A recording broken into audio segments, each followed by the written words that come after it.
हाय बच्चों, good afternoon. आज का हमारा टॉपिक है जल। जल के गुण, जल के कार्य और जल के दुष्प्रभाव।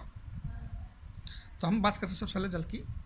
आप सभी को पता है कि जल हमारी धरती पर पाए जाने वाला 71% हमारी पृथ्वी के ऊपर इसका भाग पाया जाता है।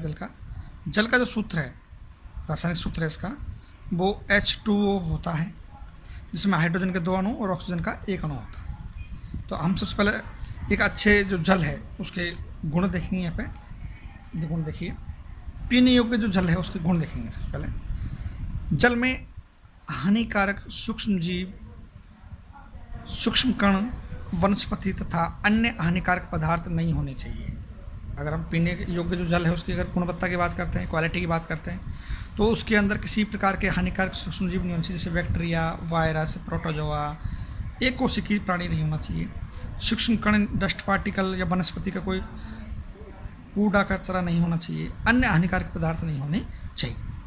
जल का पीएच संतुलित होना चाहिए, लगभग पीएच 7 के आसपास हो। जल में पर्याप्त मात्रा में ऑक्सीजन घुली होनी चाहिए।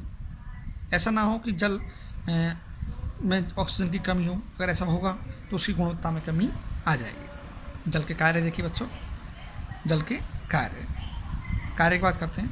सही मात्रा में पानी पीने से शरीर की उपापचय क्रियाएं सही ढंग से संपन्न होती है। उपापचय, मेटाबॉलिज्म क्रिया की बात करते हैं यहाँ पे। तो जो मेटाबॉलिज्म जो क्रिया होती है आपकी, या उपापचय क्रिया होती है, दो प्रकार की होती है मुख्य रूप से। एक तो कैटाबॉलिज्म और एक एनाबॉलिज्म। तो ये क्रिया हमारे शरीर के अंदर ऊर्जा, इसी शरीर के अंदर हमारे शरीर, इसी क्रियाओं के द्वारा हमारे शरीर के अंदर क्या होता है, इसमें हमारे शरीर की वृद्धि होती है, हमारी जैविक क्रियाएं संपन्न होती है। प्रत्येक दिन में 8 से 10 गिलास पानी पीने से शरीर में रहने वाले जहरीले पदार्थ उत्सर्जित पदार्थों के रूप में शरीर से बाहर निकल जाते हैं। अपन जानते हैं कि अपन जितना जल का सेवन करेंगे, हम लोग जानते हैं कि हम जितना जल का सेवन करेंगे उतना ही हमारे शरीर के लिए बेनिफिशियल होता है। वो हमारे शरीर में पाए जाने वाले एंटीऑक्सीडेंट जो पदार्थ होते हैं उनको शरीर को पसीना के द्वारा, मूत्र के द्वारा, अन्य उत्सर्जित चीज़ों के द्वारा बाहर निकाल देती है बॉडी हमारी, जिससे शरीर निरोग बना रहता है, स्वस्थ बना रहता है। शरीर में पर्याप्त मात्रा में जल रहने से ऊर्जा व थकान महसूस नहीं होती है। आप जानते हो कि अगर बॉडी के अंदर पर्याप्त मात्रा में जल है तो हमें ऊर्जा मिलती रहेगी और हम थकावट महसूस नहीं करेंगे, हम फ्रेश महसूस करेंगे, तरोताज़ा महसूस। जल से भारी शरीर में रेशों की पर्याप्त मात्रा बनी रहती है, जिससे शरीर की रोग प्रतिरोध क्षमता बढ़ जाती है, बीमारी होने का खतरा कम हो जाता है। पर्याप्त मात्रा में जल पीने से शरीर में आवश्यक चर्बी का जमाव नहीं होता है। जो व्यक्ति कम पानी पीते हैं, पानी का सेवन कम करते हैं, उनके अंदर मोटापा जल्दी से आता है। अब बात करते हैं दूषित जल के प्रभाव। दूषित जल में देखिए क्या है, जल के दुष्प्रभाव देखिए। दूषित जल को पीने से अनेक प्रकार के संक्रामक रोग हो जाते हैं, जैसे कि हैजा, पेचिश, दस्त, उल्टी, आपके और भी अन्य प्रकार के रोग हो जाते हैं। दूषित या गंदा जल के सेवन करने से अनेक वायरल हो जाते हैं, जैसे कि हेपेटाइटिस, फ्लू रोग, जुखाम और भी कई सारी चीज़ें हो जाती है इससे। दूषित जल के सेवन करने से बाला या नारू रोग हो जाता है। अब हम बात करते हैं यहाँ पे बाला या नारू रोग क्या है। ये बाला या नारू रोग क्या है, इसका जो रोगजनक है वो ड्रैकनकुलस मेडिनेसिस है। इसका जो आपका इसका रोगजनक की बात करते हैं हम इसकी। और देखो बच्चों, सदूषित जल से बचाव के तरीके क्या है इसके। हम जो गंदे पानी हैं या दूषित जल है उससे बच सकते हैं।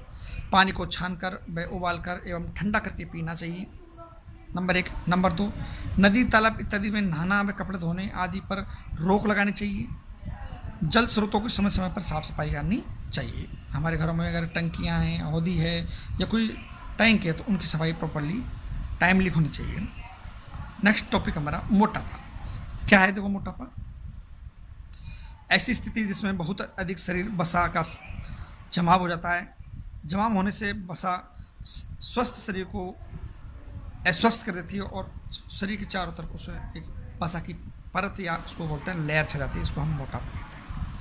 मोटापा होने का कारण क्या है, शरीर के वजन बढ़ने से ऊर्जा के सेवन और ऊर्जा के उपयोग में बीच असंतुलन के कारण होता है। ऐसा अधिक चर्बी युक्त भोजन का ज़्यादा सेवन करने से होता है, जंक फूड्स लेने से होता है, फास्ट फूड खाने से होता है, कृत्रिम भोजन का अधिक सेवन करने से भी होता है। व्यायाम जो कम करते हैं उनके अंदर भी मोटापा जल्दी से आता है। स्थिर जीवन यापन रखने से भी होता है। शरीर क्रियाओं में सही तरह से कार्य नहीं करने से भी हमारे शरीर के अंदर मोटापे आते हैं। इसके मैनी मोर रीजन है। आज इन टॉपिकों के साथ में हम हमारा टॉपिक कंप्लीट करते हैं। Thank you.